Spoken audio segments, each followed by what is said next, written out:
You can start, sir. Okay. So, hello everyone.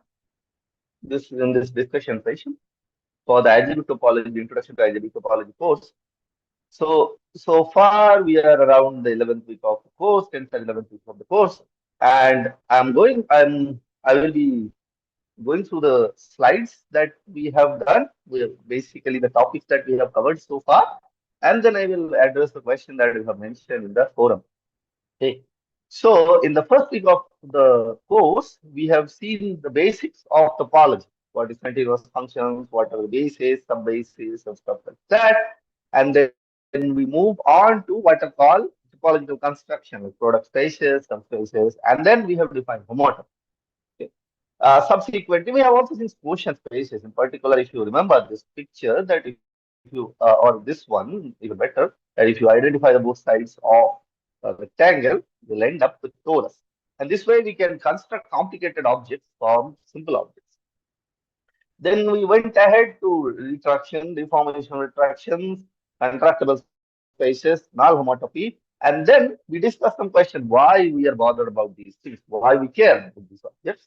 And subsequently, we introduce what is called simplicial complex, but this object was primarily used for simplicial homology. This has nothing to do with the first part of the course. So just introduce simplicial complexes. Then I define what a simplicial complex is, what are the properties of a simplicial complex, and these are basic objects to study simplicial homology. You start with a simplicial complex, and then you can compute its homology, simplicial homology. And we had discussed a bit about it. And then we move on to what is called path homotopy. We came back to our fundamental group, the discussion of fundamental group. We define what is path homotopy, what are base path, what are loops, and we define fundamental group. And the first non-trivial result about fundamental group is computing the fundamental group of circles. So essentially, if you look at the first half of the course where we discuss about basic constructions of topology and basic constructions of algebraic topology and the fundamental group, the first non-trivial theorem essentially is the computation of the fundamental group of circles. And that is where we have used the definitions of covering spaces. We have used the ideas of covering spaces, which is an important topic in itself. Covering spaces are very, very powerful object in maths. And so we have used covering spaces to prove what are called lifting lemmas. And using lifting lemma, so first we prove path lifting lemma, then we prove homotopy lifting lemma, then we compute the fundamental group of circle. Then we define what is called induced homomorphism. Basically, our process is going from topology to algebra. You associate algebraic object to topological spaces. And then you study the algebraic object to tell whether two topological spaces are same or not. In most of the cases, we actually we are able to tell whether they are not homomorphic or not equivalent. And these are some of the applications we have seen, Broad fixed point theorems and stuff like that. Then we went to the next second non-trivial theorem, which is the fundamental group of sphere. And this idea of fundamental group of sphere, the proof of idea of fundamental group of sphere is really, really powerful, which later we generalized to what is called Seifert-Van Kampen theorem. Okay. So we introduced what is called free product of groups, and the idea of the computation of fundamental group of sphere essentially goes into what is called Seifert-Van Kampen theorem. So we proved Seifert-Van Kampen theorem in two parts. First part we showed the subjectivity, second part we showed compute the kernel. Then we focus bit onto covering spaces independently, and we show what is the relation between fundamental group and covering space, which is called the Galois correspondence sometimes, resembling with the what is called field extension in Galois corresponds to the group Galois. So then we define what is the classification of covering space in terms of fundamental group, and then uh, same thing, we define classification using fundamental group, and then we use what is called the action of the fundamental group on the covering spaces. Using that, we have computed actually we define what is called the group of deck transformation, and essentially we have shown that with certain conditions, the group of deck transformation actually is the fundamental group of the space. So if you know, so this covering space, fundamental group, and group of deck transformation, they are related to each other. So if you know two of them, you know the third one. That's basically the idea of that. Then we saw the action of group of deck transformation, and we studied what is called graphs and free loops. So this is a nice example of what is called classical combinatorial topology, where we prove that the subgroup of a free loop is free using this covering correspondence basically. independently you can prove it, the proof becomes quite complex. Then we move on to the second part of the course, which is the study of simplicial homology. And to define that, we have defined what is called free-module chain complexes. I have discussed this free module, but in general for this course, actually we just focus on to finitely generated abelian groups. In fact, abelian groups, we did not talk much about infinite simplicial complex. But in fact, just the structure theorem of abelian groups should be fine. Finitely generated abelian groups should be fine for this discussion. Okay. So then we have defined what is called simplicial chain complexes, and then using simplicial chain complexes, we introduce what is called simplicial homology of a simplicial complex. Okay? And using that, we have proved some results about simplicial, about homology, what happens to the product, what happens to the homeomorphisms, and what about the zeroth homology. And then pretty much the rest of the course is involved into computing homology. So we have defined what is called relative homology, induced homomorphism, which takes a lot of time because induced homomorphism is naturally not defined in simplicial complex. You have to do a lot because in general, if you have a continuous map between two simplicial complexes, it does not preserve the simplicial complex structure. If you can think of a constant map, it might not go to a vertex. The constant might not be a vertex. So it does not preserve the simplicial structure. So we have to do a lot. We have to start with the continuous function. We have to define what is called contiguous function, and we have to prove what is called simplicial approximation here.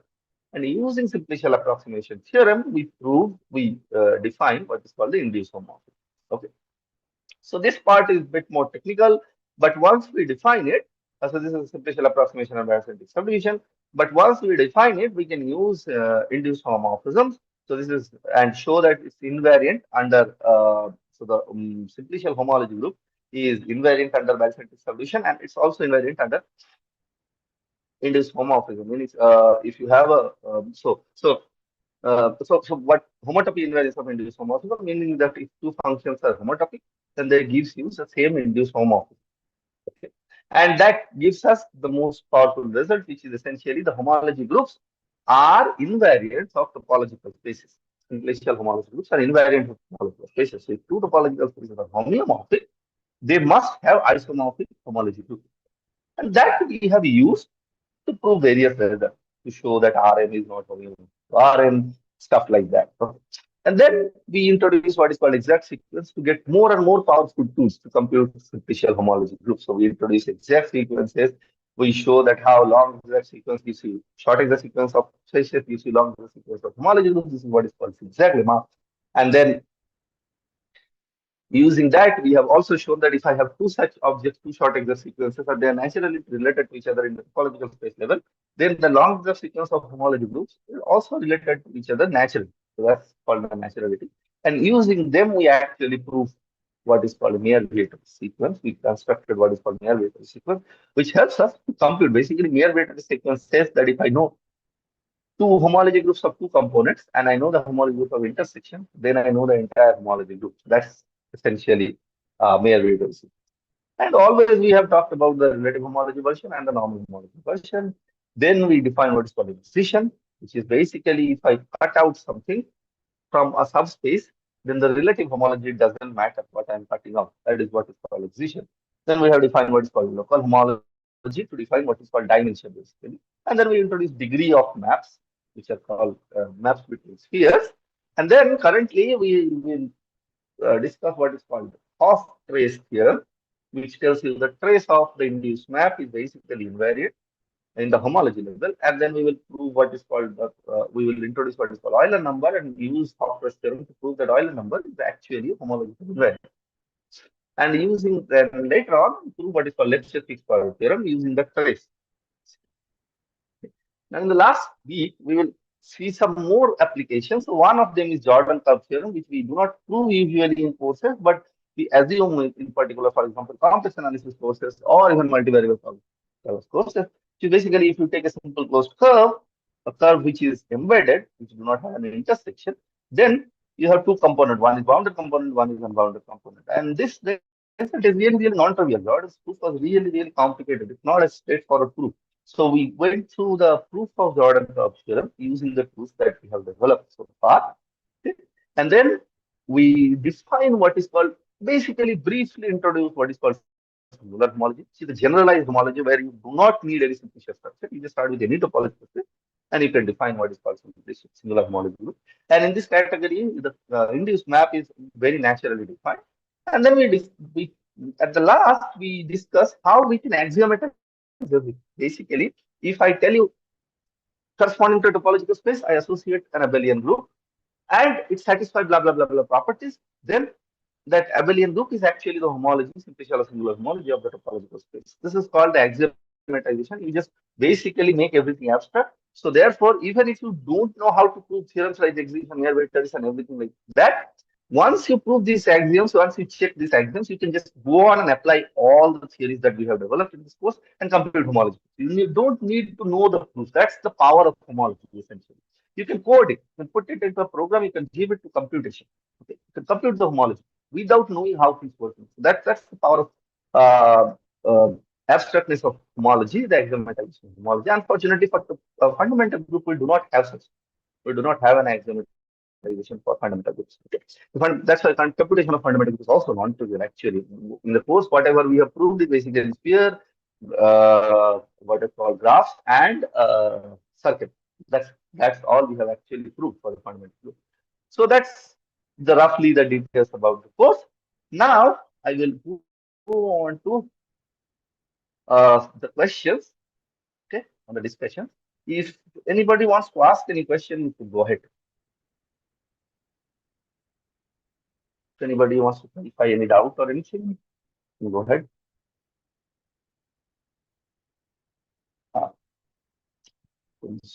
One person, Akash Kumar. Mr. Akash, are you able to hear me?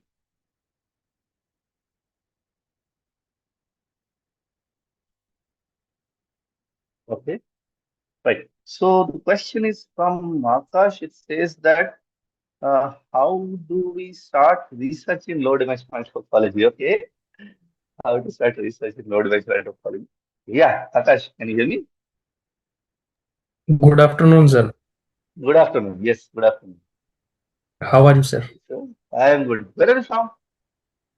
Sir, Haryana. Haryana. Okay. So you are doing your masters? Sir, master's complete हो गई sir. Oh, 2025 में. 2020. Okay. So you are interested in low dimensional topology. Okay. Yes, So I sir. can briefly tell you essentially what are the things that we need for low dimensional topology. So low dimensional topology works basically understanding topological spaces for dimension 1, 2, 3. Okay. Sometimes 4, but basically 1, 2, and 3. So curves, surfaces, and three manifolds. These are essentially the fundamental components of three-dimensional topology. And there is a difference between them with the topological properties of these manifolds of dimension less than equal to 3 to the topological manifolds of dimension more than 5. There is a fundamental difference. And so classically, this low dimensional topology was what was called combinatorial topology. So people started about understanding topological properties of graphs and free groups. That's what we have discussed in part in our course. Subgroup of free group is free. This conventional Euler theorem. So these were initial time results. And so the idea is if basically you have a group, as corresponding to that group, you associate a space, study the space to say something about the group. That was earlier about combinatorial group theory. So essentially, for example, you start with free group of n generator, take the wedge of n circles. That's your topological space whose fundamental group is free group of n circle, free group of n generator. Then you study the wedge of n circle, look at its covering spaces, so you can understand what are the subgroups of the free groups. Okay. So this was essentially generalized later on by studying the action of the group on certain topological spaces, particularly Eilenberg-MacLane spaces and classification spaces and so on. And then around 1970s, 1980s, William Thurston and Mikhail Gromov, they introduced what is called currently called low dimensional topology, which is rather than looking at these objects from the combinatorial structure, look at them from the geometric structure, from the geometric perspective. Okay. And so what they proved essentially are classes of results I mean, Thurston and Gromov are legendary in their areas. What they essentially did was for low-dimensional topology, low-dimensional spaces, they introduced geometry into groups. Basically, you think of the group as a metric space, which is called the Cayley graph, okay? And use the metric properties, metric geometry to study the group. And so Gromov uses what is called delta hyperbolic spaces, and first invented classifying three manifolds up to certain equivalent. And this program was very, very successful. So essentially, to answer your question, the research on low dimensional topology starts with this topic, which is basically three groups and fundamental groups of graphs and their covering spaces. And then you start from there. You can look into Hatcher on that section where they have discussed this. There is something called HNN extension and free product with amalgamation. That's one step ahead. And then you continuously build from these ideas to study more and more complicated topological spaces using first topology and then use the geometry of the topological space to say something more. So mostly this is how you start reading load dimensional topology. Start with first this basic structures of the loops. Read that Hatcher section, which is graph of groups. It's called graph of groups. There is an appendix there. You can read that, and then you pick up a book which is called Combinatorial Group Theory. There are two such books. One is by Linden Schupp, one is by Magnus Carus-Salicher. Magnus Carus-Salicher is old book. Linden Schupp is the recent one. You can pick up that book and start reading that. It will give you some idea of how the history has been developed. Historically, the field has been developed. And then you can basically pick up any lecture notes from geometry group theory. Now there are many, many lecture notes on online. Just study, pick up geometry group theory lecture notes, start reading what is called Milner's Walk lemma to begin with. And these are simple objects. You don't have to study anything. If you know good group theory and linear algebra and basics of metric spaces, that's it. You don't need anything else. They are enough. You can read them. That answer your question to some extent, I guess. Yes, sir. Yes. Thank you, sir. Any other questions or queries? Okay. Okay. So I don't see any other questions in the forum also. So if there are no more questions, Akash, do you have any questions? Any further questions? No, sir. Okay. Okay, then we shall go ahead and end this session. It's okay. Okay, sir. Okay. Thank you. Yeah. Mr. Srinivas, should I disconnect from my end?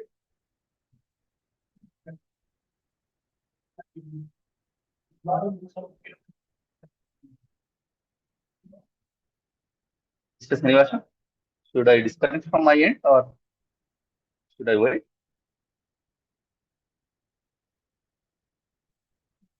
I'm not sure whether. Yeah. Should I disconnect from my end?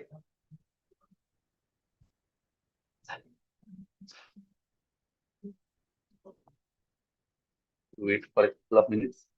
See response.